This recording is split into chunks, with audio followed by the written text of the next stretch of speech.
Hello, everyone, and welcome to Ask Dr. Bob. And that's where you all get to ask me, Dr. Bob Gabbay, the Chief Scientific and Medical Officer for the American Diabetes Association, whatever questions about diabetes you have. And, you know, today we're going to sort of mix it up a little bit. This is our 9th episode already, so thank you all for viewing. And I can tell you that I love doing this. It's a lot of fun. It's a great way to reach out to all of you and answer your questions. And so we're going to mix it up a little bit because just last month we had our big scientific session. So the 81st scientific session. It is the largest, most important diabetes meeting in the world.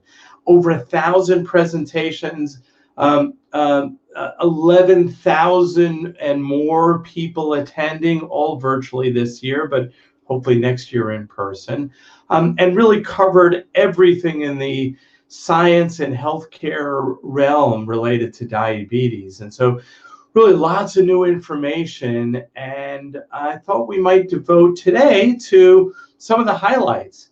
So how does one come up with, over 1,000 presentations? How do you pick the highlights? I don't know. I'm going to give you my version. I'll hit a number of topics.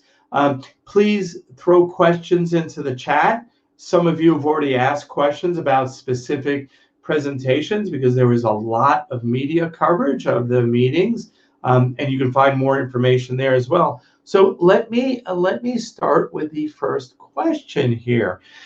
So the first, one of the things that our scientific sessions has is the release of the results of big clinical trials. So studies that have been done, and the first time they're announced, the entire world is at the scientific sessions at American Diabetes Association.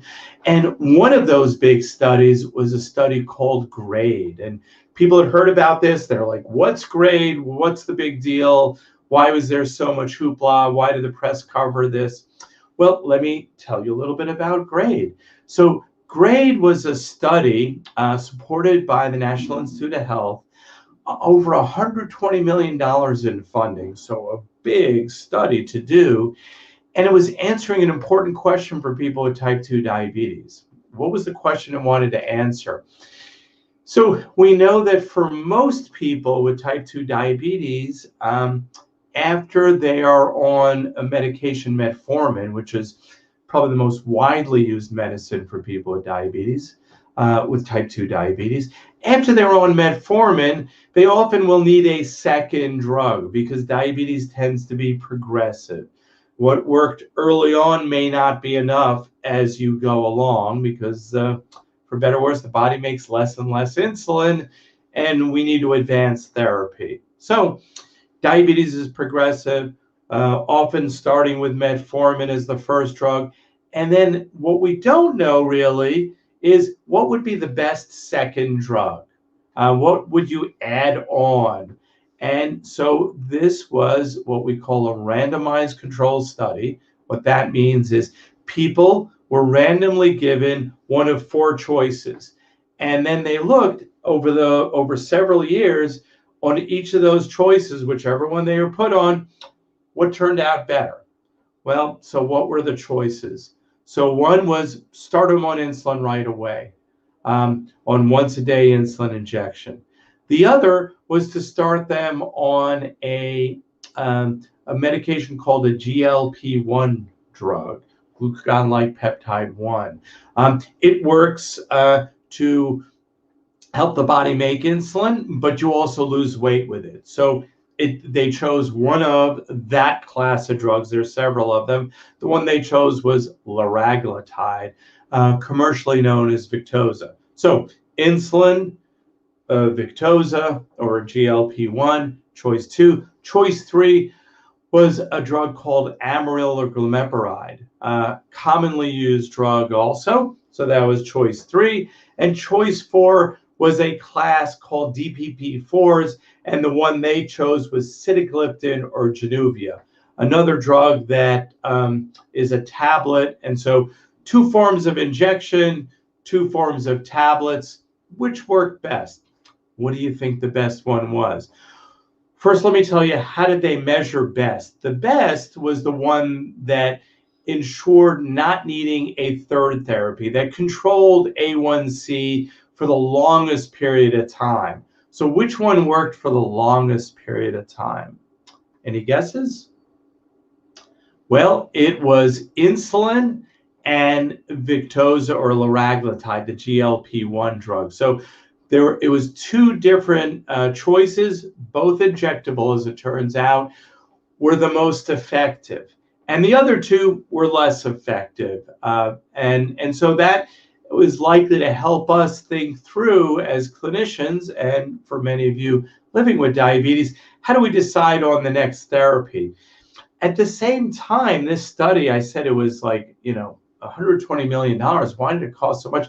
Because they measured lots of other things. So this result was the first result of that big study, but they also compared these same 4 drugs on quality of life, which drug protected the ability to make insulin the most, which one was most cost effective, and all those results will come out over the coming months or the next 2 or 3 years. And then the other thing they looked at was cognitive function, brain function. Which one is best to keep your brain healthy? Again, we'll get those results later. So that's the GRADE study for those of you that are interested. Another question I got was someone that said, I'm getting older and living with diabetes. And I have heard that diabetes can affect the brain. Any research about that at the scientific sessions? And glad you asked. There were a couple of interesting studies. So when we think about brain function, it's sort of the ability to think, which we call cognitive function. Cognition is to think, in essence. So cognitive function. Well, the way they've studied this is there is a study that's been going on now for almost 25, almost 30 years. It was originally called the DCCT, and what that study did is it proved really definitively for people with type 1 diabetes that if you had better blood sugar control, you could prevent complications down the road. So really important study. Again, the results were reported back in 1993, 1994. But the people in that study, they followed them until now, and they're still following them. And so they've been able to look at the effect of things that take a really long time to happen, like changes in brain function, because many of the people in the study initially were young. There wasn't a much change in their brain function until they got older, when we're all potentially susceptible to some dementia or other effects on the brain. So 2 things they found out, which I think are important and helpful. One was, if you had a lot of low blood sugars, the people that had hypoglycemia, it affected their brain function down the line. And so low blood sugars, not a good thing. We want to try to avoid them in the long run. Again, this was over, like 20, 30 years. So hypoglycemia, bad, we want to reduce it.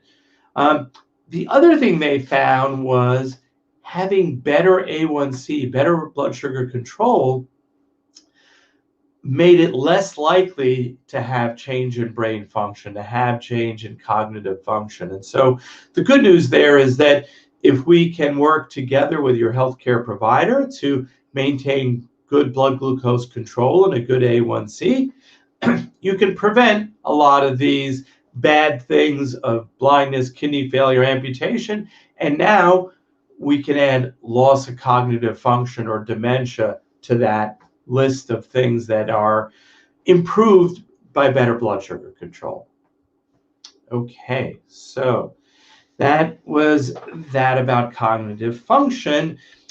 The other big theme of the meeting were these drugs called, let me just say, one of the other exciting things at these scientific sessions, which really are like it's like the Super Bowl of diabetes. I mean, it is like thousands of people all tuning in to the latest science. So one of the interesting areas was new drugs, new treatments for diabetes. And I mentioned these class of drugs called GLP-1, and they're very effective drugs for people with type 2 diabetes. And one of the studies had a series of studies that said, what if we raise the dose of these drugs beyond what's normally FDA approved to a higher dose? Could we get even more benefit? And I mentioned that these drugs can help people lose weight. Well, what if we used a really high dose? Could that help lose weight even more? And guess what the answer was? Yes, you can. So semaglutide, it is marketed as the brand Ozempic. At a high dose, people were able to lose 15% of their body weight. So think about what you weigh and think about what 15% would be. It's a lot. It's a lot of weight loss, you know. And so that really, for someone who's 200 pounds, that's losing 30 pounds. It's a lot, if I did the math right. That turns out, as was recently FDA approved, that higher dose for the treatment of obesity. So more to come on that. The other exciting new drug that was described was taking a GLP-1 type drug and then adding something to it, like connecting it into the molecule in a way that it also had GIP effect. GIP is another hormone. Maybe in the interest of time, we won't get too much into it, but it's also made by the GI tract, the gastrointestinal tract. So here's a drug that had both GLP-1 and GIP. It's like a better GLP-1, the new and improved GLP-1. And what they did, this drug, tirzepatide, easy for me to say, was studied in a number of different ways with the results, again, presented at our scientific sessions. And one of the really interesting things that they saw, first of all, this is for people with type 2 diabetes, it lowered A1C 2 points, which is a lot. And they took a group of people that were relatively newly diagnosed with type 2 diabetes, and they started them on this medication, and half of them actually went into remission, meaning that their A1C, their blood sugars normalized. Half of the people were put into remission. That's pretty dramatic. How long that will last and what will happen, we'll have to wait and see, but very promising. This is a drug not available yet, but presumably it'll be reviewed by the FDA over the next 6 months or a year. So stay tuned on that. What were some of the other things from scientific sessions? Well, one of the things we were recognizing this incredible milestone in science, and that is the 100-year anniversary of the discovery of insulin. It has saved literally millions of lives. Some of you that take insulin, if it were not available, you may not be here today. And so really a dramatic discovery, and the story is really compelling if you get a chance to read about it, or you can go the ADA website, the American Diabetes Association website. We did a program that is available online that describes the discovery and the progress we've made in terms of insulin therapy, but also importantly, where are we headed? So we don't want to just look back, but we really want to look forward. And this is that event was the launch of the American Diabetes Association celebration of the 100th anniversary of the discovery of insulin. So stay tuned for more on that. Okay, what else was at these scientific sessions? Well, a lot of information around COVID.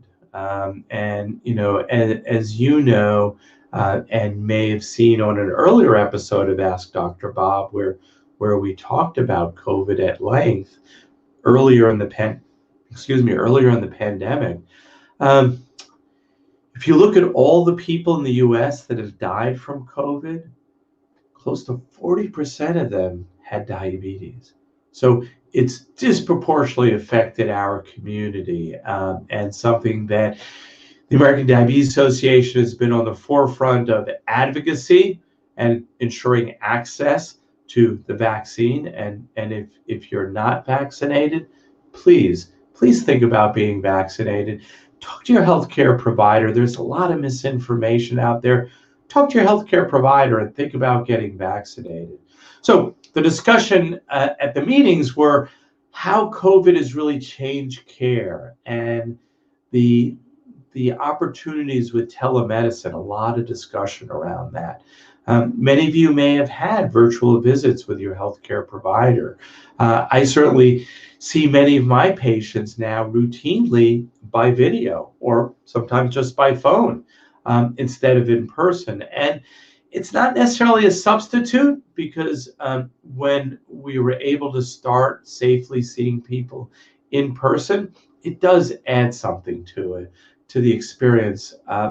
But it still allows access, it's convenient. I mean, there are lots of reasons. So a lot of discussion around that and how can we improve that telemedicine experience and expand on it.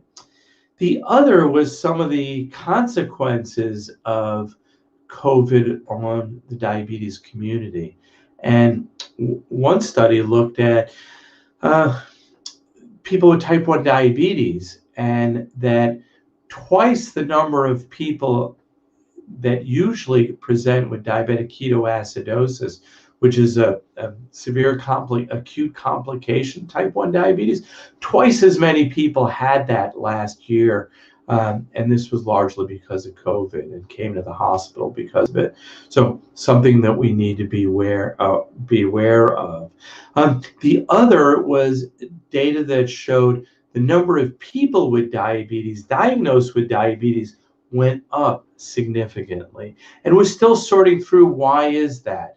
Are some of the people that got COVID infection, they did develop diabetes? Well, would they have developed diabetes anyway? Did we just discover it because they came to the hospital? We don't know, but the number of people with diabetes went up this past year significantly. And there's some connection with COVID. And that, of course, is concerning, because the last thing we need is something fueling more people getting diabetes, given the sharp rise in the number of people with diabetes. All right, let me hit one last topic that was at the scientific sessions. And that again involved new treatments, and specifically this class of drugs called SGLT2. Long term, sorry about that. We don't really describe these things in a simple way, but they are drugs that work on the kidney, and they allow you to leak out some of the extra glucose into the urine. And so as a result, people's blood glucose levels go down a little bit, and they lose a little bit of weight. And the special thing about this class of drugs is that it lowers the risk of heart disease and kidney disease significantly. And so they've really become important new treatments for people with diabetes, particularly if they have heart disease or kidney disease. They might be one of the first line drugs. And so there was lots more information about these drugs and the value that they have. And then another new drug that just got FDA approved just a maybe like a week or 10 days ago, that helps protect the kidneys for people that have chronic kidney disease. And that is called finerenone. It's a new drug. It just got FDA approved. Should be available soon. If you have kidney disease and diabetes, talk to your healthcare provider. It may be a helpful drug for you. So let me see if we have any other questions here. It doesn't look like we do, and I know we covered a lot of ground. Let me just mention a couple things. So we've been doing this now monthly, and we've decided to be sort of like Europeans and take a hiatus in August. And so there won't be an episode in August. I encourage you, just like your favorite TV show, you can watch a rerun. There are a number of other Ask Dr. Bobs that cover different topics, and you can find them on the American Diabetes Association website and on social media. So think about that. We will then be back in September for a whole new season of Ask Dr. Bob. And please send in your questions if you have topic areas you want us to talk about in this coming year. We welcome your ideas. We welcome your thoughts. And most of all, we welcome you being part of this. And if you know someone that cares about diabetes, tell them about the program. We're glad to have you all join. So thank you. Be safe. If you haven't gotten vaccinated, talk to your healthcare provider, think about it, and have a wonderful summer, and see you in September. Bye.